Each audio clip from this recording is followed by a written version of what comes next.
A ver, imagínense esto. Combatir incendios de altísima intensidad y situaciones de rescate extremo armados con un pequeño frasco de jugo de pepinillos. Yo sé, suena totalmente a un mito de vestuario de la vieja escuela o a una curiosidad sin mayor importancia.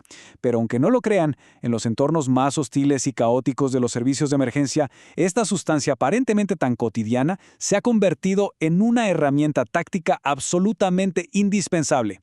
En el análisis de hoy vamos a sumergirnos en una transición fascinante.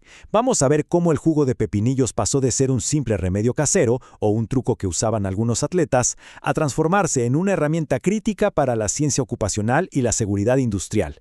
Es un recorrido que va a derribar suposiciones muy básicas que tenemos sobre la hidratación y nos va a llevar a lo profundo de la respuesta neurológica de nuestro cuerpo bajo un estrés térmico extremo. Para entender esta evolución de forma clara, dividimos la revisión de hoy en 5 puntos clave. Primero, el shot de rescate y el famoso mito de la hidratación. Segundo, la neurociencia del ácido acético. Tercero, el estrés térmico en emergencias. Cuarto, la integración en los protocolos REGEF. Y para terminar, los riesgos y la falsa seguridad.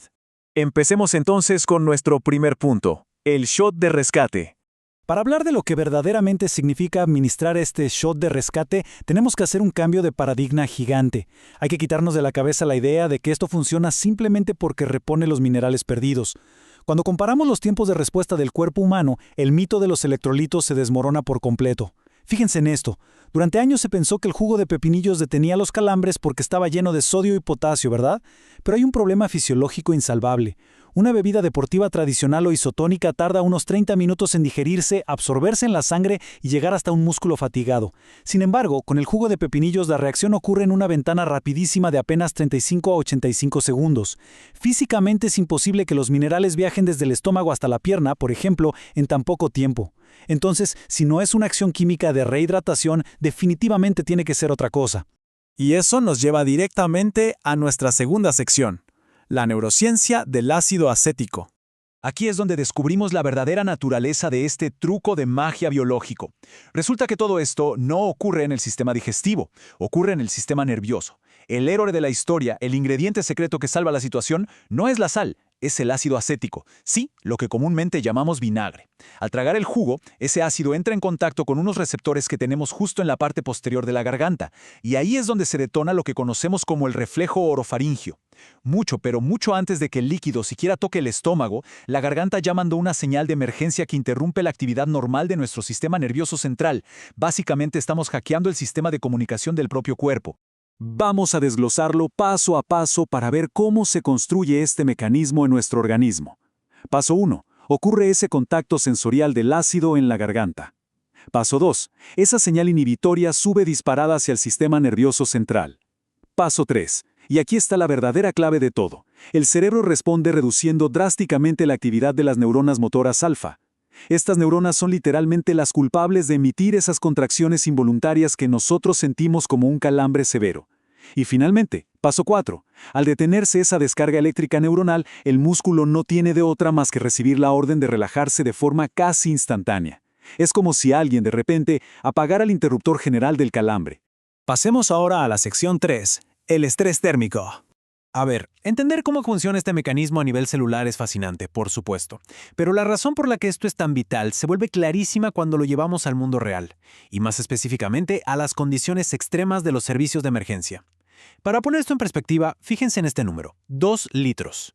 2 litros. Esa es la cantidad de sudor que un bombero puede llegar a perder en apenas una sola hora de combate activo o rescate.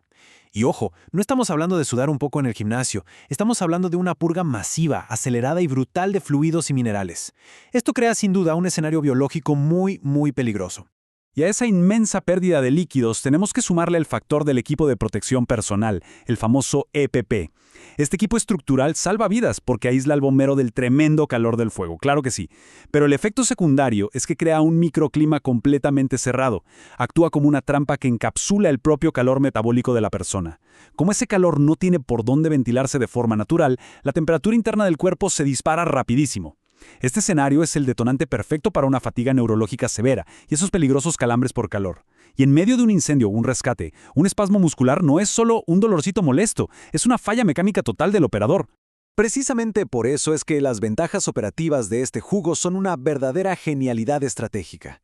Ya vimos que relaja el músculo en menos de 90 segundos, lo que evita que un rescatista quede paralizado en un momento de vida o muerte, digamos sosteniendo equipo pesado o cargando a alguien. Además, esa carga rápida de sodio ayuda muchísimo a frenar la desorientación que causa la hiponatremia, que es cuando los niveles de sal caen al suelo por sudar tanto. Y si lo vemos desde la logística, es el escenario ideal. Cuesta poquísimo, un frasquito cabe en el bolsillo de cualquier uniforme y como es prácticamente sal y vinagre, aguanta temperaturas altísimas sin echarse a perder. Cero necesidad de refrigeración. Lo que nos trae a nuestra sección 4, los protocolos Rehab. Gracias a lo bien que funciona esto en el campo, lo que antes era un remedio empírico ahora exige protocolos muy formales. Hoy en día los departamentos de emergencia integran esta herramienta con precisión clínica en sus estaciones de rehabilitación, las zonas Rehab. Y mucho ojo aquí, porque no es una bebida para tomarse a grandes tragos para la sed. Fíjense en los números. Durante un calambre activo, el objetivo es alivio inmediato, y la dosis es un shot muy pequeño, súper focalizado, de solo 60 mililitros. Su único trabajo es interrumpir ese reflejo nervioso. Para prevención, si se sabe que se va a entrar a un ambiente muy hostil, se sugieren unos 30 mililitros unos 15 minutos antes. Y para después de la actividad, el consumo se restringe muchísimo. Solo se usa para recuperar sodio tras una pérdida masiva de sudor, y su función ahí es básicamente dar sed para obligar a la persona a tomar mucha agua. Y finalmente, llegamos a la sección 5, y quizá la más importante, riesgos y falsa seguridad. Porque, seamos sinceros, hackear el sistema nervioso de esta manera no es cualquier cosa, y malinterpretar cómo funciona puede ser fatal en una operación real. Ninguna intervención biológica tan potente viene sin riesgos, y el peligro más grave por mucho es la falsa sensación de seguridad. Imaginen a un bombero agotado. Se toma su frasquito de rescate, el dolor paralizante desaparece en un minuto y él piensa, listo, estoy como nuevo, y vuelve directo a la zona de peligro. Pero quitar la señal de dolor no cambia en absoluto el hecho de que su temperatura interna sigue estando por las nubes. Apagar la alarma del humo no apaga el incendio de la casa, ¿verdad? El peligro inminente de sufrir un golpe de calor severo sigue totalmente ahí. Es por eso que las reglas médicas para usar estos son estrictas. Cuando el cuerpo está bajo un esfuerzo extremo, manda toda la sangre de los intestinos hacia los músculos para poder sobrevivir. Si metes de golpe ácido acético a un estómago sin flujo sanguíneo, vas a provocar un estrés gastrointestinal tremendo, náuseas y vómitos que te van a sacar de la operación al instante. Además, esa carga altísima de sodio es pésima idea si hay problemas de hipertensión o renales. A nivel estomacal, el vinagre puro irrita fuertemente la mucosa. Y paradójicamente, si alguien se toma una dosis excesiva creyendo que le hará mejor, el cuerpo va a entrar en pánico intentando expulsar toda esa sal por la orina. Eso crea un efecto diurético que empeora drásticamente la misma deshidratación que se quería combatir. Para cerrar este análisis, hay una reflexión que nos deja pensando mucho sobre la línea entre la innovación táctica y nuestra propia biología. El jugo de pepinillos es, de forma indiscutible, un salvavidas en el campo, permite a los rescatistas moverse y evacuar a salvo cuando los músculos ya no responden.